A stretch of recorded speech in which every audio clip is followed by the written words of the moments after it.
नमस्कार, मैं सुनीता कथा मंथन में आप सबका स्वागत करती हूँ। कथा मंथन में आज सुनिए अवधेश प्रीत जी की कहानी मुलुक। इसी तरह की अन्य कहानियाँ रोज सुनने के लिए आप हमारे चैनल को सब्सक्राइब करना ना भूलिएगा।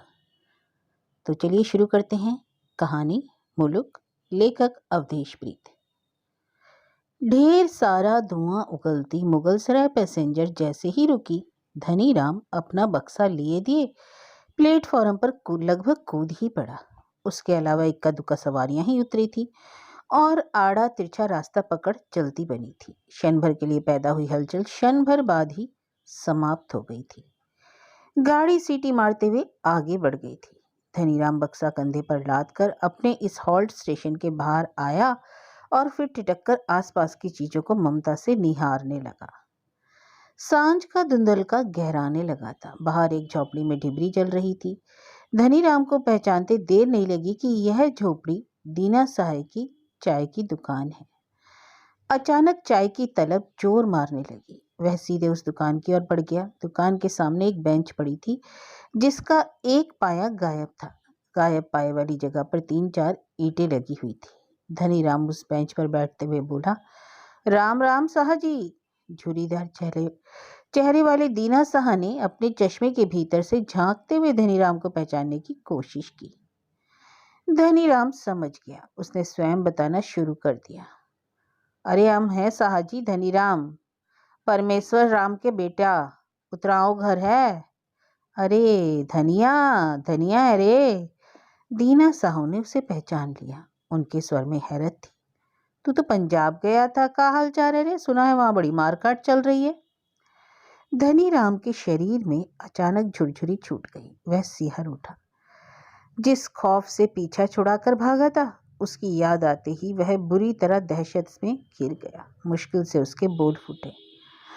हाँ साहजी, पंजाब में आजकल कोई की जान की खैर नहीं। हम भी किसी तरह भाग भगा कर आए हैं। हे राम, दीना साह ने उसास ली। अरे जिंदगी बच गई, यही बहुत है। ए लो चाह पियो। धनीराम चाय का कुल्हड़ लेते हुए पुलक से भर उठा। कुल्हड़ की सौंधी गंध नथनों में भरते हुए वह धीरे धीरे पंजाब की दहशत से मुक्त होने लगा था। चाय पीकर उठा और दीना साह को पैसे देते हुए पूछा, साहू जी हमारे गांव का हालचाल सब ठीक है ना? दीना साह पैसे लकड़ी के संदूक में रखते हुए बोले, इधर कई दिनों से उतराव का कोनो आदमी नहीं आया है। बाकी बुधना से 10-12 दिन पहले भेंट हुई थी। वो बताई रहे हो कि गांव में थोड़ा ताना तानी चल रही है। तोरे टोला का मजूर सब हड़ताल किया है, मजूरी अजूरी बढ़ावे खातिर। बाबू साहब लोग गुस्साया हुआ है। अचानक बुधना का जिक्र आते ही धनीराम के मन में सुरसुरी होने लगी। बुधना उसका दोस्त कलकत्ता जूट मिल में काम करता था। पहली बार बुधना जब गांव लौटा था तो नेता की तरह बड़ी बड़ी बातें करने लगा। वह धनीराम को दुनिया जहान की ऐसी बातें समझाता बुझाता था कि धनीराम अचरज से उसका मुंह ही ताकता रह जाता। तभी दीना साह ने उसे टोक दिया, धनिया जल्दी निकल जा, ज्यादा अबेर ठीक नहीं।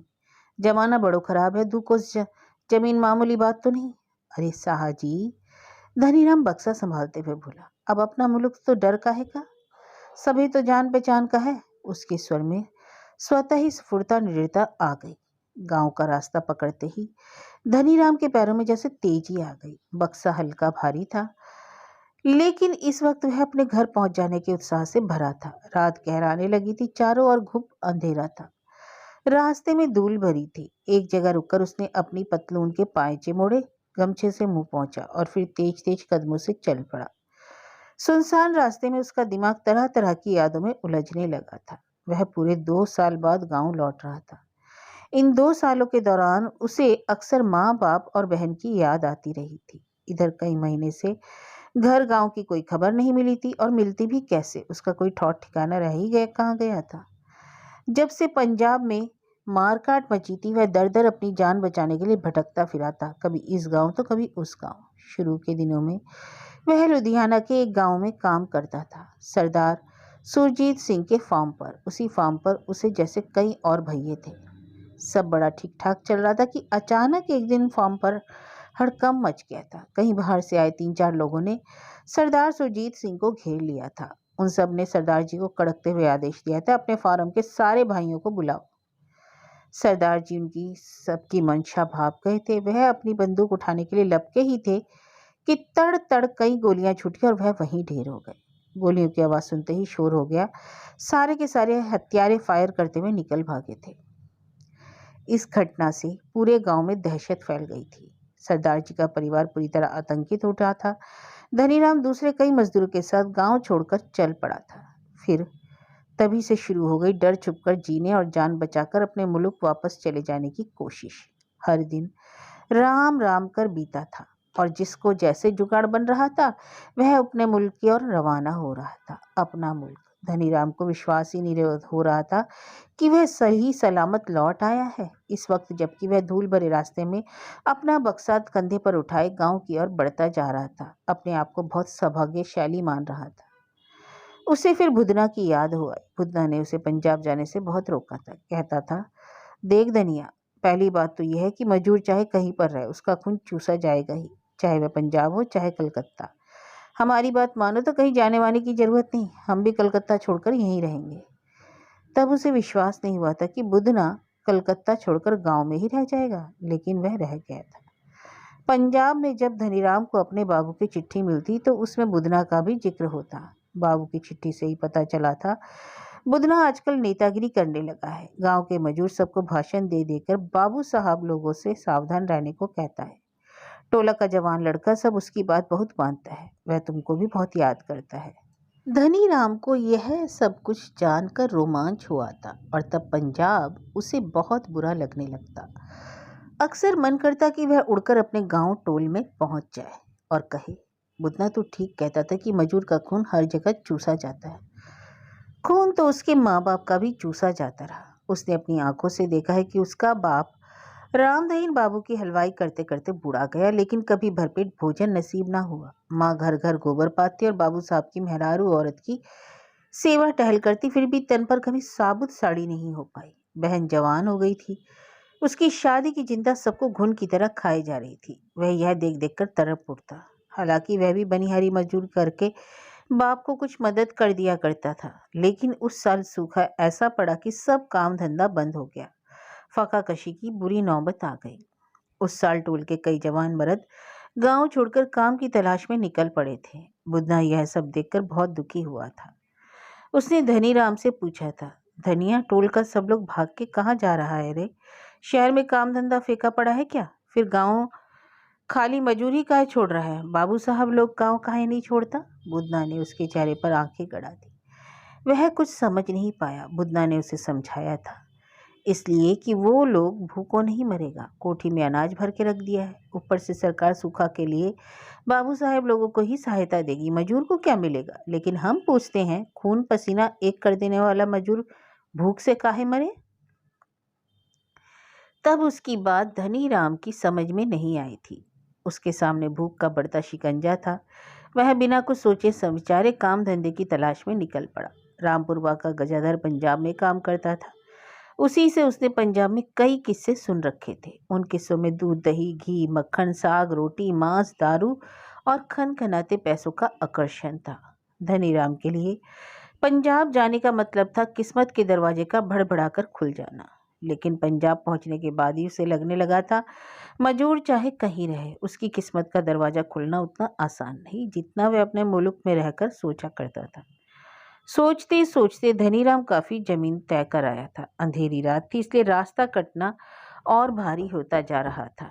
थोड़ी देर ठहरकर उसने आसपास की जगह को तजवीजने की कोशिश की। वह इस वक्त लाला की बारी में था। अचानक छुरछुरी छूट गई। इसी बारी में भूता महुआ का तो पेड़ है। याद आते ही वह और सजग हो गया। घड़ी देखा 10:30 बज रहे थे। वह एक पल की भी देरी किए बगैर लाला की बारी पार कर जाना चाहता था। वह बड़े बड़े डग भरने लगा जैसे कोई उसका पीछा कर रहा हो। गांव के नजदीक पहुंचते पहुंचते वह भावातिरेक भर उठा। एक माँ बाबू का चेहरा आंखों में तैर गया। वह यह सोचकर आर्द्र हो उठा कि उसे देखते ही माँ खुशी के मारे कहीं रो ना पड़े। बाबू दुलार से भरकर उसे कितना आशीषेंगे और छुटकी भैया भैया करके सारा घर सिर पर उठा लेगी। एक अजीब सी हुक उठी थी उसके मन में। किसी के लिए कुछ तो नहीं ला सका था। उसने स्वयं को टोका। धनीराम, वो देखो, चीजन राय बाबू साहेब की कोठी और वह मुखिया जी का बैठक। उधर पूरब की ओर रामदहीन बाबू का मकान। यह सब कुछ कितना पीछे छूट गया था। उसे लगा गांव का पूरा नक्शा उसके दिमाग में उभर आया है और बाबू साहेब लोगों के टोले से थोड़ी दूर हटकर है उसका टोला, चमर टोला। धनीराम पूरन का पोखर के नजदीक पहुंच गया था। ठहरा हुआ पानी, घनघोर अंधेरे में पोखरे का पानी एकदम सोया हुआ। शिवालय पर भी सुनसान था। मन पोखर में हाथ पांव धोने को मचल उठा। बक्साए किनारे रखकर पतलून का पायचा घुटने तक चढ़ाकर पानी में उतर आया। ठंडा ठंडा पानी सारे शरीर में सिरहन पैदा कर गया। छपाछप हाथ मुंह धोते हुए उसका मन अघा नहीं रहा था। शरीर की थकान धीरे धीरे उतरने लगी थी। अचानक एक अजीब सा शोर उठा। वह भौचक गांव की ओर देखने लगा। पल भर को कुछ समझ नहीं पाया। इतनी रात में ऐसे भयानक शोर का क्या मतलब। वह हड़बड़ाकर पोखर से बाहर आया। तभी बंदूक से गोलियां छूटने की आवाज से वह सिहर उठा। उसे लगा जैसे उसके टोले में कोहराम मच गया हो। चीखने चिल्लाने की आवाजें बढ़ने लगी। वहशी आवाज का शोर भी तेज हो गया था। मारो सालों को, एक भी चमार बचने ना पाए। धनीराम दहल गया। वह तेजी से बक्सा उठाकर शिवालय में घुस गया। शिवालय में भी घुप अंधेरा था। अपने आप को एक कोने में छुपाते हुए वह स्थिति का जायजा लेने लगा। उसने शिवालय के झरोखे से झांक कर देखा। बाहर जैसे उसके टोले पर कहर टूट पड़ा था। धू धू कर टोले की झोपड़ियां जलने लगी थी। जलती हुई झोपड़ियों से उठने वाली लपलपाती आग ने अंधेरे को चीर कर रख दिया था। आग की तेज रोशनी में वह टोल में हो रहे प्रलयकाली तांडव को साफ देख रहा था। उसके टोल के गांव के बाबू साहब लोगों ने चारों ओर से घेर रखा था और इधर उधर भाग रहे थे। चमर टोल के लोगों को पकड़ पकड़ कर बहरेमी से आग में झोंक दे रहे थे। जिंदा जलते लोगों का आर्तनाद धनीराम का कलेजा चीरे जा रहा था। अपनी आंखों से इतनी खूंखार मौतें देखकर उसका सारा शरीर थर थर कांपने लगा। उसकी आंखों में माँ, बाबू, बहन और बुधना के चेहरे उतर आए। दिल दहल गया। सिर चकराने लगा। समझ ही नहीं पा रहा था वह कहाँ आ गया। डर और तकलीफ का यह बेबस क्षण उसकी कल्पना से परे था। उसकी चेतना पर विभत्स मौत का नंगा नाच हावी होता जा रहा था। आखिरकार वह गश खाकर गिर पड़ा। धनीराम की चेतना लौटी तो उसने अपने इर्द गिर्द वही सर्द सन्नाटा और गुप्त अंधेरा महसूस किया। थके हारे मन में उसके तन को तोड़कर रख दिया। एक के बाद एक सारे दृश्य उसकी आंखों में सजीव हो उठे। वह हड़बड़ाकर खड़ा हो गया। झरोखे से झांककर बाहर की ओर देखा। सब कुछ शांत था। मुर्दानगी छाई हुई थी। उसे लगा वहां रुकना खतरे से खाली नहीं है। तय किया जितना जल्दी हो सके यहाँ से निकल भागे। हड़बड़ाकर अपना बक्सा उठाया, मूर्ति पर मत्था टेका और बाहर निकल आया। दबे पैरों से चलते हुए उसने वातावरण का जायजा लिया। हवा में जले हुए मांस की दुर्गंध फैली हुई थी।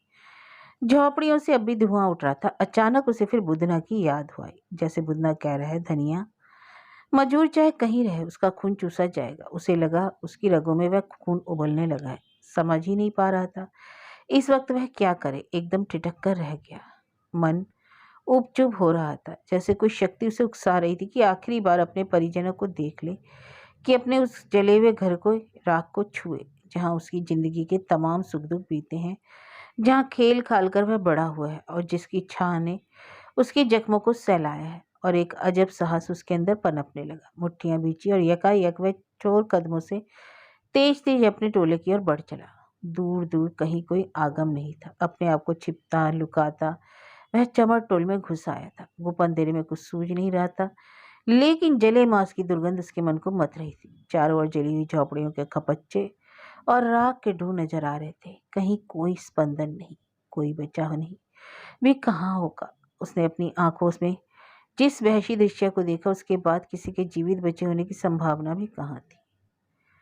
टटोलते कदमों से बढ़ने के बावजूद वह किसी चीज से टकरा गया। झट झुक कर देखा, बुरी तरह जली लाश। इतनी विभत्स और बेरहम मौत देखकर उसकी आंखें भर आई। आंखें मूंदकर गहरी गहरी सांसें लेने लगा। हे भगवान, वह कहाँ आ गया। क्षण भर बाद ही वह फिर अपने जले घर की ओर बढ़ने लगा। आतंक से बुरा हाल था। हड़बड़ाहट में फिर वह किसी चीज से टकराया और धम से बैठ गया। यह भी लाश ही थी। वह इस लाश को देखने का मुंह स्वर्ण नहीं कर पाया। जेब से लाइट निकालकर जलाया। लाइटर की मध्यम रोशनी में उस लाश को पहचान गया। यह बुधना था। उसके सीने में गोलियां लगी थी, सारा शरीर खून से लथपथ था, लेकिन उसके चेहरे पर एक अजब किस्म की सख्ती मौजूद थी। धनीराम सिहर उठा, आंखें मूंद गई। उसने बेतहाशा बुदना को चूमना शुरू कर दिया। वह भूल ही गया कि वह अपने माँ बाप बहन को भी आखिरी बार देखना चाहता था। अपने आप पर काबू नहीं रख पाया, अनायास ही आंखें छलछला आई। अचानक उसके चेहरे पर किसी टॉर्च की तेज रोशनी पड़ी, हड़बड़ा गया। मौत उसके सिर पर भी आ खड़ी हुई।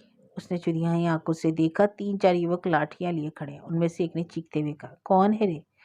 इससे पहले वह कुछ समझ पाता, एक दूसरी आवाज बोली, अरे ई तो परमेश्वरा चमार का बेटा धनिया है। आए। मानो कोई अप्रत्याशित विस्फोट हुआ। इस साला चमार का बच्चा बच ही गया, मारो साले को। धनीराम की थरथरी छूट गई। वह बुरी तरह सख्ते में आ गया था। तभी उस ललकारती आवाज के साथ ही चारों लठाती युवक उसकी ओर झपट पड़े। वह सर पर मंडराती मौत के एहसास से ही काम गया। पलक झपकते ही उसने फैसला ले लिया। वह इतनी अकेली और नापाक मौत नहीं मरना चाहता। वह बुदना की तरह लड़ते हुए मरेगा, लेकिन उसे लगा कि इस वक्त लड़ने के लिए वह अकेला नाकाफी है। झटके से उठ खड़ा हुआ और उसे इस हड़बड़ी में अपना बक्सा का भी ख्याल नहीं आया। वह बिना एक पल गंवाए बंदूक से छूटी गोली की तरह पूरे जी जान से अंधेरे को चिढ़ता हुआ दौड़ पड़ा।